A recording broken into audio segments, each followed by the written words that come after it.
Hey there, I hope you're doing well. My name is Arya and today we're going to look at some more Reddit stories. If you enjoy Reddit stories, consider liking, subscribing, and maybe hitting that notification bell too. Let's get started with today's first story. Much love, everyone. Today's first story comes from cheating wife goes clubbing with her lover so I dumped her. From a young age, I was captivated by the idea of flying while other kids played with toy cars or dreamed of being athletes. I imagined soaring through the clouds free from the ground. Growing up, my family wasn't wealthy, so I worked hard to pursue my dream of becoming a pilot. Despite the challenges that dream fueled, every decision I made as I got older I took on any job I could find to save for flight school, whether it was late shifts at the diner or mowing lawns. When I finally earned my pilot's license, all that hard work paid off soon after I began flying for the Air National Guard. However, after my time with the Guard ended, I faced a hiring freeze with the major airlines, leaving me working for a smaller regional airline. Through it all, Amita, my wife, was my constant. Amy came from an even poorer background than I did, but we stuck together from 3rd grade on. I told her in junior high that I'd be a pilot and she said, "Take me with you."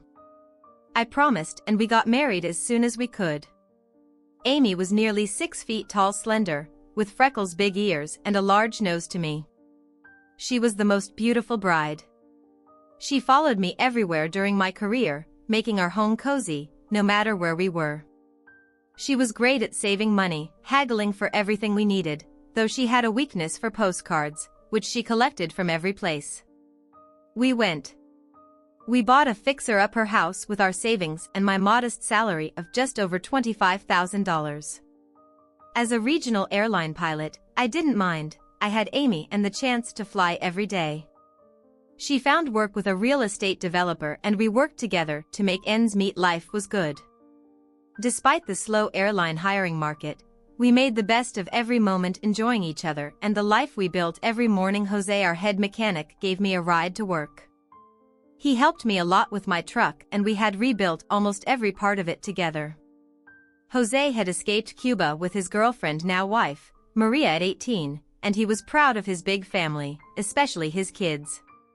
One morning, I rode with Jose and his youngest son Angelo, a high school freshman. I greeted them buckled in and mentioned needing to stop by Amy's workplace to drop off her cell phone, which she had forgotten. Angelo, like most teens, was listening to music on his headphones, but noticed the phone in my hand. Curious, he asked to see it. I tossed him the phone and soon after he commented, "Someone's going to get lucky today," showing me a message on Amy's screen. The message read "Protein Lunch Day" to confused. I asked what it meant and Angelo showed me more texts between Amy and a man named Troy, her boss. They were clearly having an affair. The shock hit me hard. I felt sick and asked Jose to take me home immediately. Angela forwarded the messages to me, and I confirmed the sender was Troy, Kingston, Amy's boss at King One Developers. It felt like a terrible cliché. My wife, having an affair with her boss, Jose noticing my distress offered to take me to the doctor, but I declined. I just needed to get home. Angelo continued reading the messages aloud, each one making me feel worse. When we finally arrived home, I barely made it to the bathroom before throwing up. As I sat on the floor, leaning against the wall, I remembered how Amy and I had remodeled that bathroom together. Those memories only deepened the hurt. I was feeling maybe Amy's cheating. I thought, feeling uneasy. Troy Kingston, her boss, was in his 50s, nearly 20 years old than us. He fit the typical real estate developer stereotype: tall, trim, tanned with dyed hair and plugs to hide his bald spots.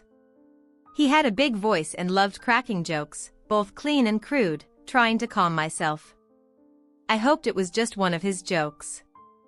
I decided to stop by Amy's office, using the excuse of taking her to lunch and figure out what was going on. It was almost 11:30 a.m. and I hurried to her office at King One Developers.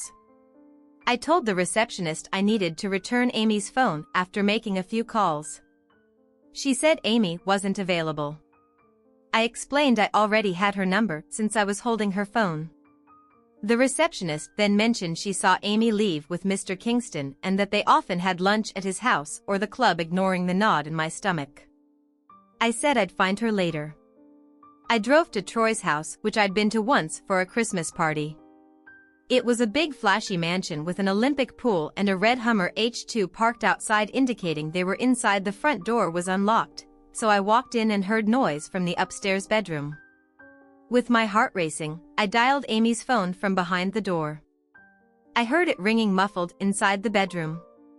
I stepped back, bracing for what might come next. Troy Kingston, a voice answered. "Hey, Troy," I said through Amy's phone. "She left her phone at home. The office said she's with you. Can you tell me where you are so I can bring it to her better?" "Yet let me talk to Amy." "Kevin, we're heading back to the office from the club," Troy replied. "We just finished a lunch meeting with AC and stopped by my house to grab some paperwork. Amy's in the restroom, standing just outside the bedroom." I listened as Troy lied.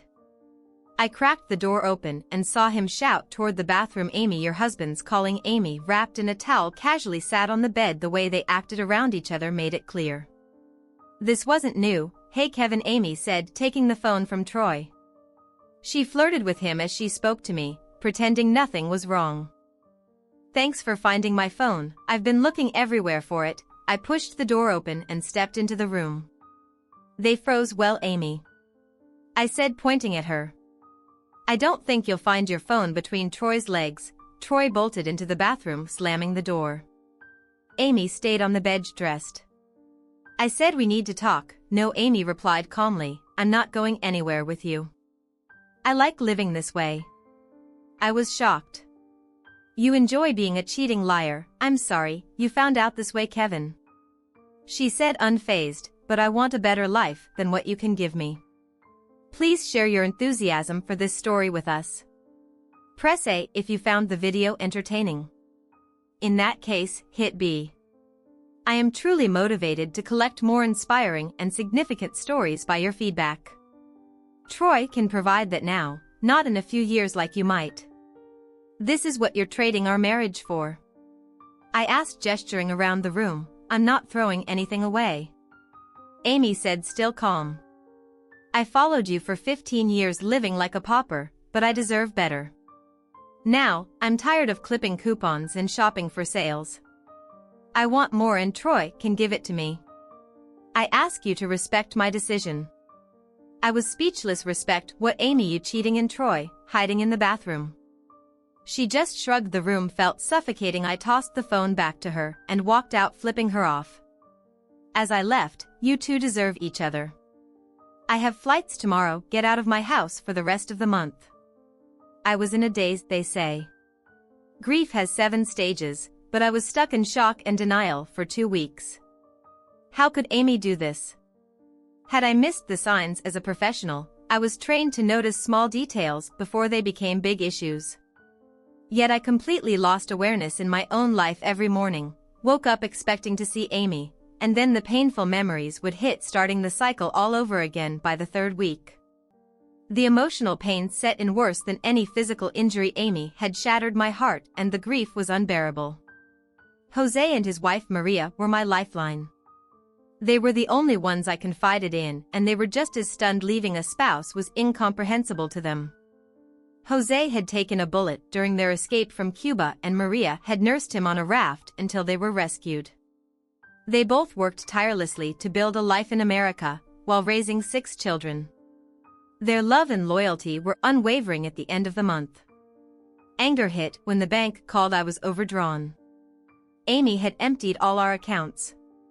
I couldn't get a new line of credit, and the bank refused to help us. Troy Kingston was a big client. To top it off, a man served me divorce papers by my truck. Realizing I was in serious trouble, I researched the situation. Amy was claiming the repairs on my old truck were equal to her new Camry, and she had cashed out all our assets. She offered me the house with an inflated appraisal, leaving me 10 days to avoid foreclosure. Jose's son, a law student, reviewed the papers with his professor. He warned me I was at a disadvantage. Amy had powerful lawyers thanks to her new relationship. I would lose the legal battle needing money fast. I sold my truck for $7,000, which helped me stave off foreclosure and cover some bills for the next year. When I wasn't flying, I worked with Mars cleaning crews and biked everywhere to save money. I lived extremely frugally, surviving mostly on the home-cooked meals Jose and Maria insisted. Maria tried setting me up with Latino women, but I couldn't even afford a soda, let alone a date by the start of my second year. My divorce was behind me, and I was starting to get ahead. I even took some time off to work on the house. One day I found boxes of Amy's old postcards. My first thought was to burn them for warmth. Instead, I rode my bike to the library and emailed Amy about the postcards. She replied within an hour. The postcards are where I've been, not where I'm going. Do what you want with them. I printed both emails for my records and went home. That night, I built a big fire and roasted marshmallows while watching those cards burn for the first time. I slept peacefully and woke up without thinking about Amy. Over 2 years had passed since I last saw Amy. One Friday night, while taxiing onto the runway, a flight attendant told me about an unruly passenger who wouldn't turn off his phone. I offered to handle it, expecting the usual resolution, a stern word and compliance. To my surprise, the passenger was Troy Kingston, drunk and shouting on his phone. Even more shocking was his companion, my ex-wife Amy, barely recognizable. She was covered in jewelry with bleached blonde hair, a nose job, plumped lips, and plastic surgery everywhere. I realized where all the money had gone. Good thing Amy didn't waste it. I muttered, switching to professional mode. I approached Troy. Mr. Kingston, you need to turn off your phone for the safety of the flight. Troy snapped back. Off, flyboy. I'm closing a deal worth more than you in this airline. I turned to Amy, asking her to reason with him. She stared out the window, ignoring me, sighing. I returned to the cockpit and announced over the intercom, "Ladies and gentlemen, we'll be returning to the terminal. Briefly, thank you for your patience." My first officer had already taken us back to the gate where airport security was waiting. Troy Kingston's day took a turn when 3 loud airport police officers, followed by a Homeland Security agent, ortaed the plane. Troy was let off in handcuffs, facing charges for interfering with the crew and endangering the aircraft, federal offenses. Since we were on the runway, the DHS officer told me, Troy would spend the weekend in a holding cell as federal courts don't operate on weekends, and he'd also be placed on the no-fly list for 90 days. To add insult to injury, Troy was billed for the fuel, landing time, and ground crew expenses. Well, couldn't happen to a nicer guy. I thought. As we taxied back out later, I was sitting at Jose and Maria's kitchen table celebrating their daughter starting medical school. Jose, proud of her, being she's going to be a rocket surgeon. I smiled, declining more drinks. Seeing their happiness reminded me of what I had lost with Amy. Not like that, worthless. Amy, Maria said bluntly. Captain, let me find you a nice Latina, I'll treat you good. I smirked. Maria, with her thick accent, was always trying to set me up. I'm a bit hesitant after last time, I joked. Maria mumbled something to Jose in Spanish. Captain, you're better off. Without her no argument, I shrugged. Scooting closer, Maria added, Amy didn't know what she had. Her life isn't so happy now. Curious? I asked. Come on, Maria. What do you know? Maria, with her network of cleaners and housekeepers, had the best gossip around, rivaling any intelligence agency. Maria leaned in and whispered, my girls say Amy's not doing well. The other wives call her a lemon pie because they're afraid she'll steal their husbands. Amy throws parties, but no wives show up, just some husbands who look at her like she's a piece of meat, which makes her and Mr. Kingston mad. So no more parties. I tried not to laugh. Maria continued, Amy's upset because Kingston won't marry her. He doesn't give her much money and he doesn't trust her. He checks her phone and hired a private detective to watch her when found out. She was furious. I poured a drink. Well, Maria, what did you expect? There's no trust between thieves. They can enjoy living in constant suspicion. Maria wasn't finished. I send older ladies to clean. For Mr. Kingston, he's always trying to touch the younger ones, but Amy blames the girls and complains that they treat him badly. I know it's not true. If Amy can't keep him happy, why blame the staff? I said sarcastically. No one wants to work there anyway. He never tips. Maria laughed and Jose jumped in to change the subject. Captain, we're going golfing tomorrow. IW around at 9 Rivers and a raffle golf. You play, Jose? I asked, surprised. Jose nodded. When we came to America, Maria noticed successful people play golf, so she bought me clubs on sale and made me take lessons, even the kids, but she never lets me rent a golf cart. Maria gave him a stern look. We're saving for the kids' college. God gave you legs, use them. Jose raised his hands in mock surrender, but smiled, taking Maria's hand. I finished my drink, wished them good night and headed home. The next day, Jose brought his son's golf clubs for me to use, as I had sold mine after the divorce for extra cash. It was the first time in a while that I wasn't flying, working or doing house chores, and I was having a great time. However, my mood soured when I saw a large photo of Troy, Kingston and Amy hanging in the clubhouse. Troy, a board member of 9 Rivers Country Club, was pictured with Amy at an event. Sensing my frustration, Jose noticed the photo too. Captain, Jose said, keep an eye on the entrance and let me know if anyone's coming. Confused, I stood guard for a few minutes. Finally, Jose said, all clear, Leighton, go. When I turned around, I saw he had drawn a handlebar, mustache, devil horns and crooked teeth on Troy's picture, and he didn't spare Amy either, giving her a big nose and huge ears. What are you, 12? I laughed, but my mood had lifted. Leighton, go play golf. Jose grinned. We were having a blast at the 7th hole. We noticed an elderly man ahead, taking a shot. Suddenly he collapsed, clutching his chest. Jose and I dropped our bags and ran to help. While his wife frantically tried to call for help, the man wasn't breathing. Jose, start CPR. I ordered, beginning chest compressions. Call emergency, I shouted to the woman. I don't have a signal. She screamed, panicking. Neither Jose nor I had cell coverage either. You have to run to the clubhouse, I yelled at her. She hesitated but finally ran off. Jose and I continued CPR, but after 10 exhausting minutes we were struggling.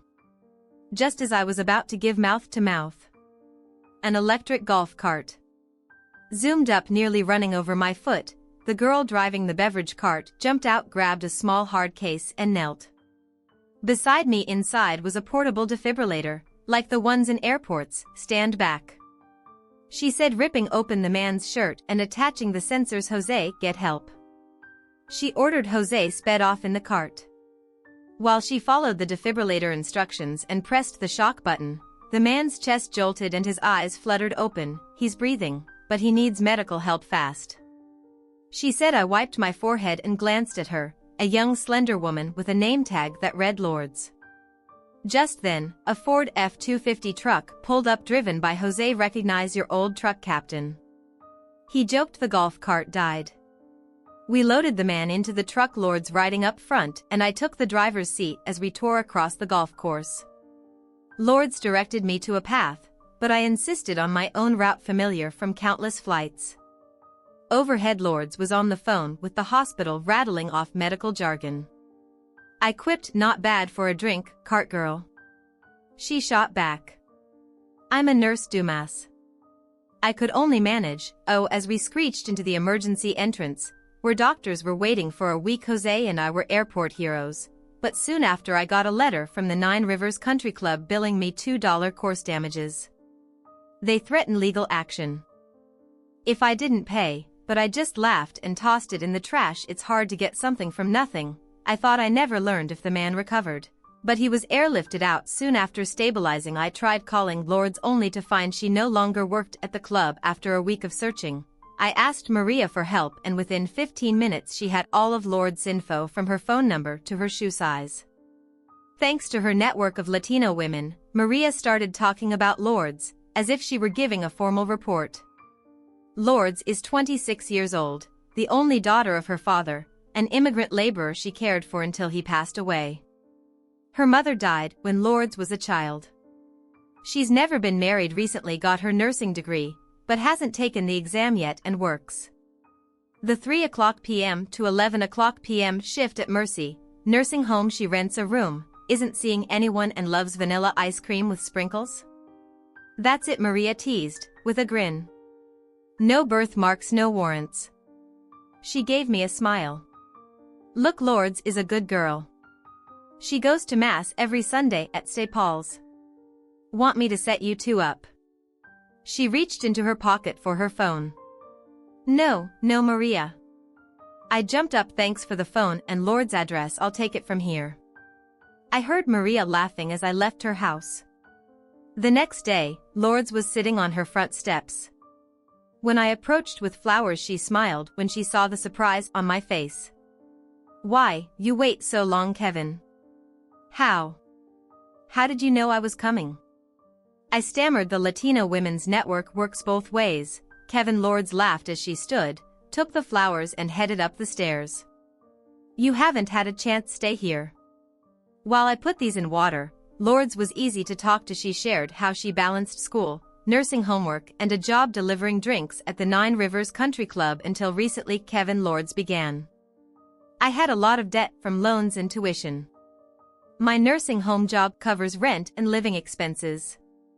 The good money from serving drink helped me pay off the debt, say for the nursing exam prep, and cover the testing fees. What happened to the Nine Rivers job? I asked. Lourdes wrinkled her nose. After that little monster truck ride, the board fired me. They said I left early. I know it was that board member Troy Kingston. He's been trying to sleep with me since I started there now. He entertains his secretary every Wednesday during lunch. Lourdes shuddered. I wasn't shocked. Lourdes knew about my situation in marriage.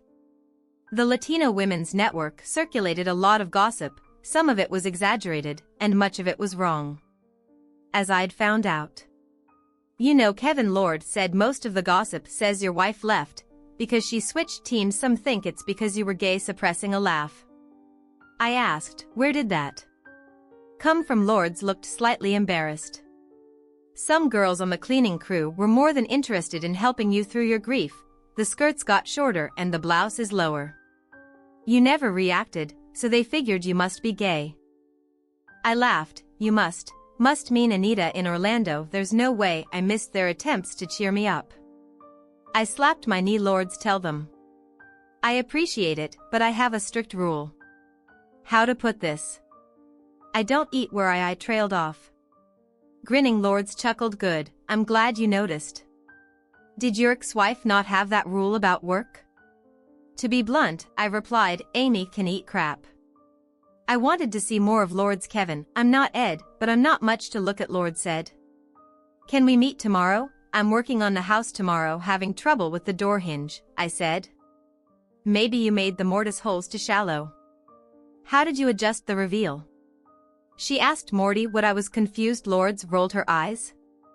Oh, Kevin, just give me your address. I'll be there tomorrow morning. Lourdes grew up around her dad, a laborer and handyman. What she knew about home repair rivaled the crew from this old house. If she didn't know something, she'd bring a retired craftsman from the nursing home to teach us. We spent every spare moment together, growing closer each time, but it wasn't the closeness I had expected. The night went great and the morning even better. I've been thinking about something for a while. Lourdes, will you move in with me?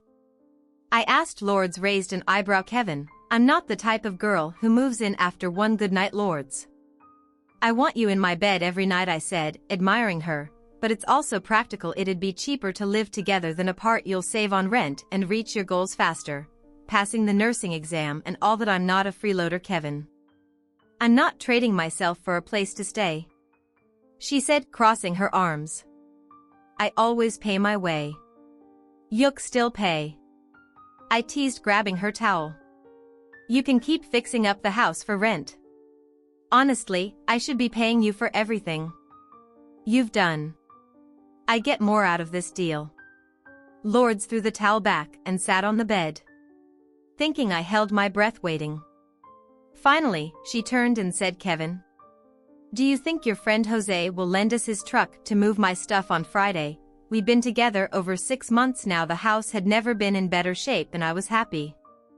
I still worked cleaning houses and logging as many flight hours as the FAA allowed, but Lourdes had changed my life. I wanted to propose, but knew she wanted to get her nursing license and establish her career before settling down. The housing market crash hit our town hard and no company felt it more than King One Developers. Troy Kingston worked within a week. The company collapsed. Like a house of cards, the bank pulled several loans and Troy's entire operation fell apart. Federal regulators started investigating and it turned out Troy had mixed funds mortgaged properties. He didn't even own and was over-leveraged in real estate. He didn't even have enough money to file for bankruptcy. Troy, facing overwhelming challenges, made a tragic decision. One night he drove into his garage and never came out. I felt sorry for the financial mess he left behind. For others, but not for him. Oddly, I didn't even think about how this would affect my ex-wife Amy. She was in my past and I was focused on my future with Lourdes. A few weeks later, as I walked home from the bus stop, I saw a figure sitting on my porch steps. It was dusk, but even in the dim light I could tell who it was. "Hi, Amy," I said, standing over her. "Hi, Kevin." She replied, looking up at me, but not moving from the steps. "Amy, I'd love to say it's good to see you, but that would be a lie. I've had a long day and just want to get inside." Amy didn't budge. "Why are you walking, Kevin? Where's your truck? You're sitting on it," I said, dryly. Amy looked around confused. "Oh, you sold it for the house, I get it, but why, Kevin? You loved that truck." "I loved a lot of things back then, Amy," I said coldly. "You learn to live without things when you have to. That truck never let me down, unlike other things, and I still miss that truck to this day." "What about me, Kevin? Do you ever miss me?" Amy asked softly. "Of course, Amy," I said sarcastically. "I miss you with every bullet." Amy sighed, but I kept going. "Besides, how could I miss you? You're still here, Kevin. Please, can we talk? I just got out of the hospital 2 weeks ago." She pleaded. "I'm sorry to hear that, and I wish you a speedy recovery." I replied indifferently, "But I don't see how your health concerns me anymore. You made it clear years ago that I wasn't enough for you, Kevin. Please." "Troy's dead that night. I almost died too." "Yeah. I heard his little stunt in the garage nearly took you with him," I said. "I guess those Hummers really are bad for the environment. Maybe you should have convinced Troy to go hybrid." "That's not funny, Kevin." "I'm not trying to be funny, Amy," I said, rubbing my chin. "I'm tired. Maybe we should just go our separate ways, Kevin. Please," she begged. "Leighton, just go inside for a few minutes. I need to talk to you." I sighed and motioned toward the door as Amy struggled to stand. I noticed how tall she still was, but her face had changed. It wasn't just the plastic surgery. Something else was off. In the fading light, I saw she was using a cane, leaning heavily on it. I quietly picked up her gym bag as she climbed the steps, opening the door. I thought, this is going to be one hell of a conversation, Amy, and I sat at the dining room table under the light. I saw how different her face was. One side was frozen with her eyelid drooping and the corner of her mouth pulled down the size of her lips. Only made the unevenness worse. She kept dabbing away a little saliva with a handkerchief. "It was a stroke, Kevin," Amy began. "Carbon monoxide poisoning did it. I was lucky the maid came earlier. I would have died. One side of my body is weak and my short-term memory shot. It gets worse when I'm tired." "I'm sorry to hear that, Amy. How are you doing now?" I asked, keeping my voice neutral. "Kevin, that's why I'm here. I need money." I nearly choked on my coffee, sputtering it onto the table. It took a few coughs to clear my throat before I could clean up the mess. "You've got to be kidding me. I'm sorry for your situation, but I'm barely getting by myself, and you know why." Amy avoided my gaze, looking down. "Besides," I continued, "didn't you have assets from your time with Troy? Last time I saw you, you were decked out in more jewelry than a rapper." Amy wiped the corner of her mouth again. "It's all gone, Kevin. Troy pawned everything trying to keep the creditors off him before the collapse. What little was left got se by bankruptcy attorneys. After Troy's self-destruction, the cops turned the house into a crime scene. I just got back in last week and only managed to grab this gym bag of clothes. I stared at her emotions. I thought we're buried, threatening to surface. What about social services or disability? I asked, trying to stay calm. I applied, but most programs take 90 days to review, and they already told me my injuries don't qualify for full disability, so I won't get much help.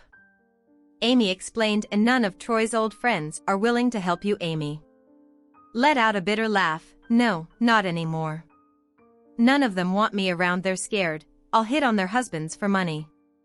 Honestly, I can't blame them after the divorce. I burned a lot of bridges, and most of our mutual friends sided with you. I sighed, running a hand through my hair. All right, Amy, sell the Camry. It's still worth something. The Camry was never mine. Amy said, her voice shaking. Troy bought it for me, but the title was in King One developer name. The bank took it too. A surge of anger welled up. Amy, you got that car barely 4 months after we moved here. You started seeing Troy before the ink on the mortgage was even dry. Kevin, Amy turned away. Troy and I didn't get together until 6 months after I started working for him. I couldn't help myself. Oh, my mistake. I didn't mean to suggest your virtue was compromised by waiting an extra 2 months to jump into bed. Kevin, don't you think I know I messed up? This is hard for me too. I never wanted us to end up like this, Amy said, looking at my distant expression. Amy, do you really want to dive into this yet, Kevin? Why not? I waved my hand. They say the truth sets you free. Go ahead, try. It's not about trying, Kevin. I just want you to know that none of this was your fault. It was all me. I got swept up in it. You didn't do anything wrong at first. It was great when I started at King One Developers. I was treated like royalty. Troy always picked up the tab. For once I didn't have to worry about prices or accounting change. He gave me attention, and suddenly I was surrounded by important people. They made me feel like I was somebody. You were somebody, Amy. You were my wife, my partner, since we were kids. Wasn't that enough? I see that now, Kevin. I just wish I'd realized it. Then it all started when you left for that 3-day charter flight. Troy invited me to a political fundraising dinner, $2,500 a plate. My meal alone could have covered 2 months of our mortgage. Did you get chicken or fish? I asked, smirking. Kevin, stop, I'm being serious. Amy sighed. Troy had been sweet for weeks, but this was different. He bought me a $2,000 evening gown, and he didn't even flinch at the price. Everyone thought I was his girlfriend and treated me like a VIP. We sat with a former vice president. I got swept up in the glamour. The power. I felt like I was on top of the world by the end of the night. We ended up in the parking lot having fun in his Hummer. The valet must have gotten quite a tip. I said sarcastically. Kevin, please. It wasn't like that. What do you call it? Amy, classy. Having fun in a parking lot sounds more like something you'd see on a street corner. Did you crack open the moon roof to make it more romantic? Amy blushed, but pressed on. I felt so guilty the next day, terrified you'd find out when you came home. I stuck to you like glue to make up for what happened with Troy. Wow, Amy. And here I thought you were just showing gratitude to all the plumbers. Kevin, I promised it wouldn't happen again. I swore I'd be the best wife, but Troy kept apologizing, saying we'd had too much to drink, that it was a mistake. He didn't want to lose me as an employee over one slip-up. He was so smooth, and I fell for it. A week later I went with him and some other executives to the coast for a big project. He chartered a private jet. It was so exciting. On the way back, Troy landed a multi-million-dollar deal. There was celebrating, drinks, hugs, and then we ended up in the plan's bathroom. I couldn't help myself. Amy, I see all that glamour really weakened your resolve. I said coldly. Kevin, I'm not proud of what I did. I'm not making excuses. I'm just telling you how it happened. After that trip I gave in and enjoyed the lifestyle, gambling, fine dining, jewelry at first, only when you were away, but then it became lunches in midday rendezvous. Eventually, I started resenting you, feeling like our life wasn't enough. That's when I realized I'd put our marriage at risk. The saddest part is it wasn't even Troy's money, it was King One developers, corporate funds. Troy didn't have any real money of his own. Most of his paycheck went to his ex-wives. Even his Hummer was leased. The house, the Rolex, almost everything was in the company's name. Amy looked at me, so that's my sad, pathetic story. Kevin. Do you have any questions? Just one or two, Amy. I folded my hands on the table. If you had the life you wanted, why didn't you divorce me right away? Why drag it out for a year and a half cheating in secret? What was so thrilling about balancing life between Prince Troy's wealth and your poor husband? Amy looked away. Kevin, at first. It was because I didn't want to hurt you. We've been together since elementary school. You were my best friend, I kept telling myself. It was just a phase, that it would end soon, you'd never find out and we'd still live happily ever after, but it became harder to let go. All these new things made me feel like royalty. For the first time I wasn't standing outside looking in, I kept delaying ending things with Troy. I was like a fly drowning in honey. She wiped the saliva from the corner of her mouth again. When you found me in Troy's bedroom, I panicked. I knew there was no going back, that you'd never forgive me, but at that point half a life with Troy seemed better than nothing. How about choosing the truth? Amy, I said sarcastically, we might have worked things out if you'd come to me after the first time. Kevin, believe it or not, I was planning to end it in 2 days. Even if you hadn't caught us, I was going to quit my job and leave Troy that Friday cold turkey. I was ready to dedicate myself to you, to our marriage. I'd already printed and signed my resignation letter. It was sitting in my desk drawer. Nice try, Amy. Makes me regret barging in on you and Troy 2 more days, and none of this would have happened. I was such a fool. I said, my voice dripping with irony. Let me guess, you don't have that letter with you. Do you know Kevin? I can't prove it, but it's true. After I moved in with Troy, I got bored. Everything revolved around him. I started having more fun on my own. All right, Amy. Here's a classic question. Was Troy better in bed than me? I watched her hesitate, searching for an answer. If I wanted someone to lie to me, I'd pay for it. So don't lie, just tell me the truth, Amy sighed. Kevin. You were my first, and before Troy. You were the only one. We were always good together, but Troy. Well, he was older and more experienced. He'd been with a lot of women over time. I felt indebted to him for everything he gave me, so payment for services rendered. I asked. I wasn't a promiscuous or anything, if that's what you're implying, Amy said, trying to smile. What do you call someone who exchanges favors for goods or services? I asked. That was different.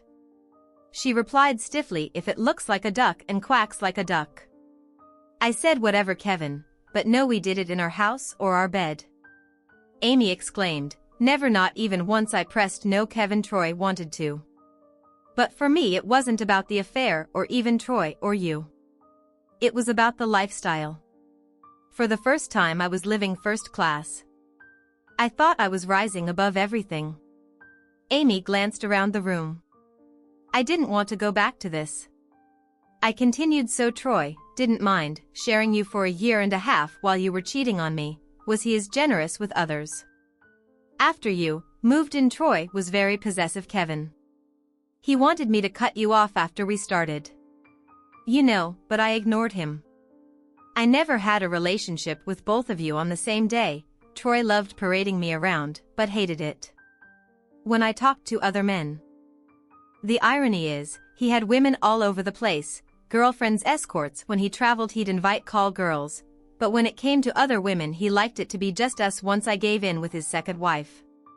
They were still on good terms, but I didn't enjoy it. She was like a caricature, a trophy wife, bleach, blonde and empty-headed. I couldn't resist. So what exactly was the difference between you?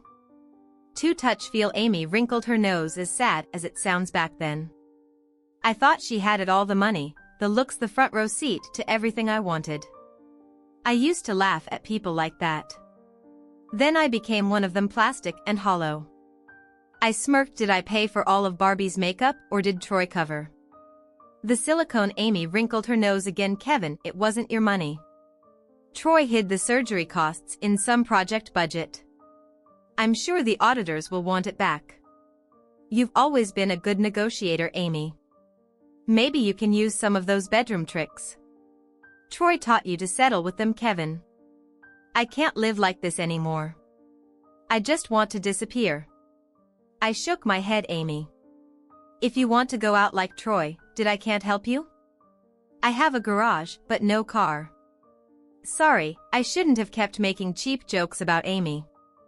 It felt like kicking someone when they were down, but I couldn't stop. Deep anger kept bubbling up. I thought I was overheard, but was I? They say love and hate are two sides of the same coin. I couldn't sort out what I was feeling, whether it was disgust at the person Amy had become or anger at what she had done to me, to us, to our relationship. Kevin, Amy said. I know a lot has happened, but before all this we were always there for each other. I really need you now. We've been together most of our lives and we've both grown and changed. Can't we try to keep what we had? I stood up. Amy, I'd rather chew tin foil and shave my head with a cheese grater. I finished my now cold coffee and added, I don't know who you are anymore and I just don't trust you. How do I know you haven't stashed away a bunch of money or jewelry? Maybe you're just waiting for everything to blow over, so you can laugh at me again and leave me with nothing.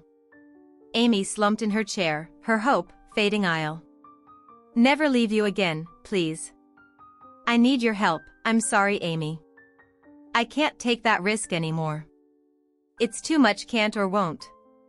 She asked quietly. What the difference? I replied. Just then the door opened and Lourdes walked in. She was wearing her nursing uniform, floral and practical, just back from her afternoon shift. Oh, hi, Lourdes said, taking in the scene. She walked over to Amy, leaned slightly, and extended her hand. I'm Lourdes, and you are with some effort. Amy raised her hand to shake. I'm Amy. Lourdes froze for a second, then recovered, eyeing Amy's cane limp arm and the look of her face. Bell's Polly? Lourdes asked, pointing to a Mick face. I beg your pardon, Amy replied. Bell's Polly? Lourdes said professionally. It damages the nerve that controls the facial muscles, causing paralysis common with herpes. I don't have herpes, Amy snapped, then softened. But I can see why you'd think that. After what I did to Kevin, I had a stroke. Amy went on to tell Lourdes the full story. When she finished, Lourdes asked to speak to me in the kitchen. Kevin, Lourdes began. We can't just throw Amy out on the street. Okay, I said, I'll call one of Jose's sons. They can drop Amy off at the shelter. Lourdes squeezed my hand so hard I felt her nails. Kevin, you can't be serious. You can't leave someone like her in a place like that. They tear her apart. What do you expect me to do, Lourdes? Invite her into our bed, the three of us? You heard me. It wouldn't be Amy's first time with another woman, or maybe that's your plan. I raised an eyebrow and shot her a mocking look. Lourdes let go of my hand and waved me off. You men are all the same.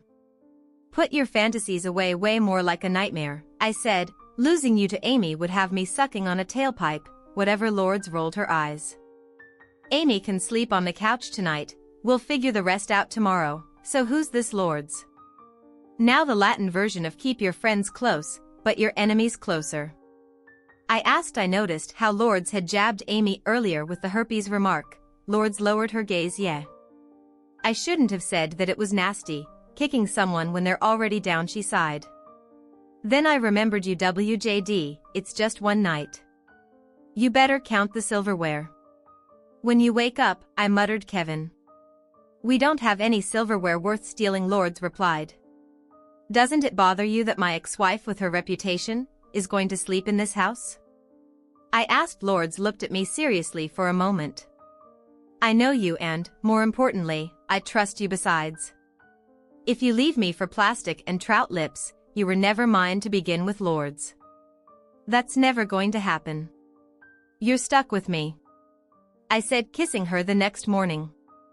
At 600 am. I was in the kitchen dressed in my maintenance jumpsuit.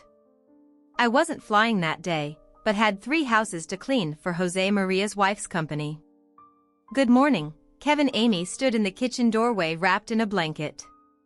Her hair was tied back, and after a night on the couch she looked worn out.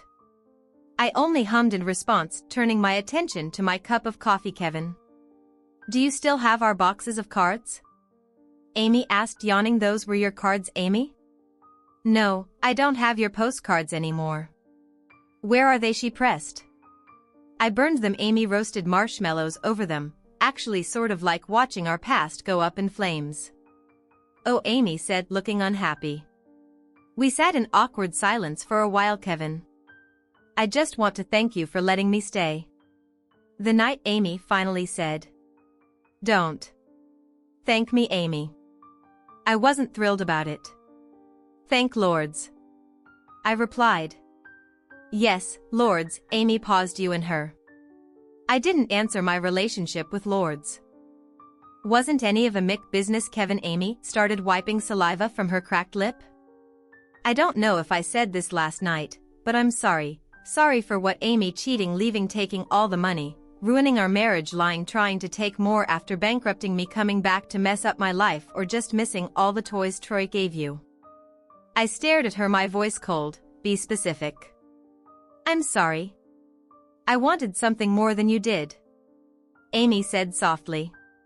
That sounds more like regret than an apology, I said, standing up and pouring the rest of my coffee into the sink.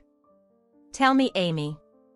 If the house of cards hadn't fallen and you still had everything from the last 3 years, would you still be here, Kevin? I'm sorry. I left you, I heard her say. As I rinsed out my cup, I felt a hand on my shoulder and turned around. Amy was standing close to me. I see someone's happy. I stayed the night, she said with a hopeful smile. Don't flatter yourself, Amy, I said, brushing her off. Her smile faded, but she persisted. Kevin, I meant what I said last night. I'm yours, only yours. You can have me anytime, anywhere. She held out her hand, waiting for me to take it. I looked at her hand, feeling nothing but a dull ache. I've seen this show before, Amy. I'll pass. I turned away, heading for the door. Later that day, I realized my first major fight with Lourdes would be over Amy. I just wanted her out of my life to be someone else's problem, but Lourdes and Maria both lashed out at me. Jose Maria's husband wisely stayed out of sight, avoiding the crossfire. I wished I could have done the same. All their talk about Christian charity, forgiveness, and turning the other cheek sounded great in theory, but in practice it sucked. 2 Catholic Latino women who believe God is on their side are an unstoppable force. They were firm in their belief that it was our duty to help those in need if we could cast your bread upon the waters, and all that they argued that forgiveness didn't mean forgetting what Amy had done. Lourdes and Maria pointed out that saints had forgiven those who wronged them. Even Jesus forgave Judas for the ultimate betrayal. I'm no saint, I replied, and any resemblance between me and Jesus is purely coincidental. Amy and Maria weren't discouraged. They insisted that, since I had once loved Amy enough to marry her, her past loyalty to me, no matter how things ended me, I should help her now. Good grief.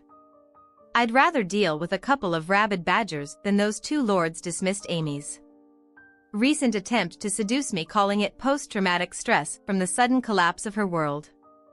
She said it was Amy's way of trying to reconnect with the safer past. Lourdes was better than me. I couldn't buy into that excuse. Eventually, Maria found Amy a job cleaning houses, a far cry from her old glamorous life.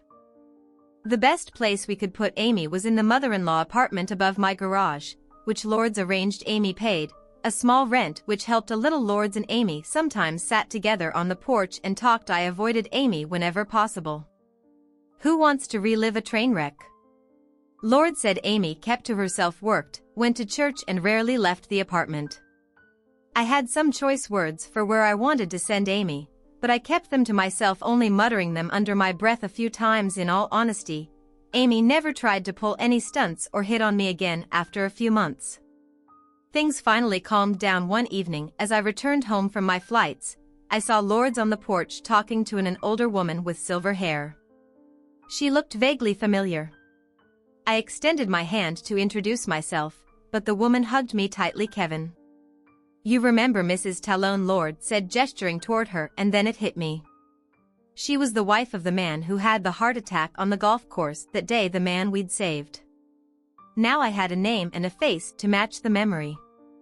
I let her go to get help while Jose and I performed CPR on her husband. Come on, come on, Mrs. Talon exclaimed, pulling me into the house. Hyun's been waiting for you all day, and he's as cranky as an old bear who's waiting for me, I asked, as we entered the dining room. Sitting at my table, surrounded by a pile of official-looking papers, was the man we'd rescued from the golf course. He had silver hair, like his wife, was medium build and height, but exuded authority. Ain rested on the chair beside him. Damn boy, get over here, the silver-haired man barked. I'm Boone Talon, and I've been waiting to meet you for a long time. He raised his cane and tapped the chair beside him. Sit your lucky ass down right here. Boone Talon was a man who expected things to go his way, feeling slightly intimidated. I sat next to him. He slapped me on the back so hard I almost toppled out of my chair. Damn boy, mind if I call you Kevin? He said without waiting for a response. I owe you my life. Boone Talent always pays his debts. He tossed a piece of paper into my lap. Listen up, Kevin. This is a personal services contract. I've got a large Jet 60 and you're going to be one of my personal pilots. Once you get your certification on it, the contract's for 15 years with annual raises and bonuses. It renews every year whether I live or die. You're set, just don't crash the damn plane. If you do, you're dead anyway, so no worries about getting paid. Doc says I can't fly anymore, but I need to stay airborne. The Lear stays here, all paid. You got it. I glanced at the paycheck amount on the contract and my eyes nearly bulged out. It was ridiculous money, like winning the Lottie, Mr. Talon. This is very generous, but what? Boone cut me off, his voice rough. You think my life's not worth a few bucks? Hell, the insurance company should pay you for saving my skin. You kept them from having to cough up my life insurance payout.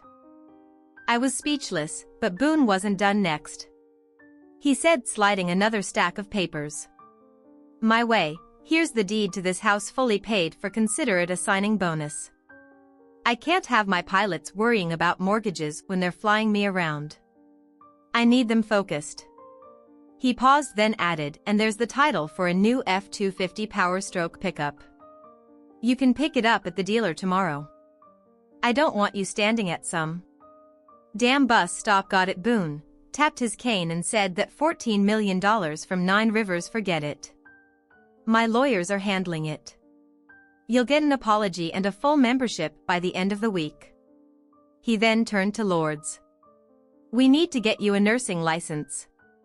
I've got tutors lined up and you'll pass the test in 90 days. After that you'll work at All Saints Hospital in pediatrics and cardiology. In a year you'll be my flying nurse and your student loans are fully paid. Lords, shocked, hugged Boone, who chuckled. Careful, you'll set off my pacemaker. I thanked Boone but mentioned Jose. Boone grinned. Jose is covered, he's getting certified on the Lear 65. With a raise, I also paid off his kids' tuition, housing and loans before leaving. Boone added, now you two need to get married.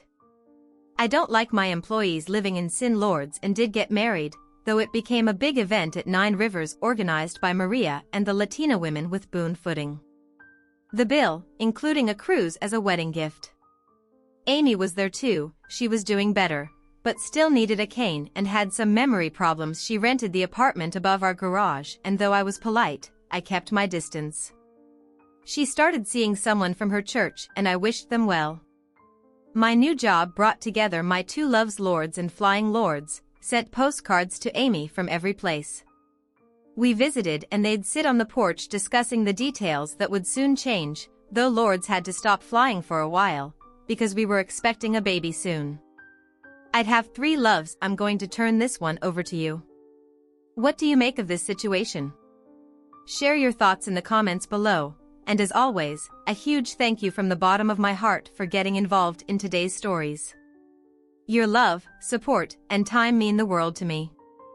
So, thank you so much for being part of this. I really appreciate your time. I'll see you in the next one. Take care and much love.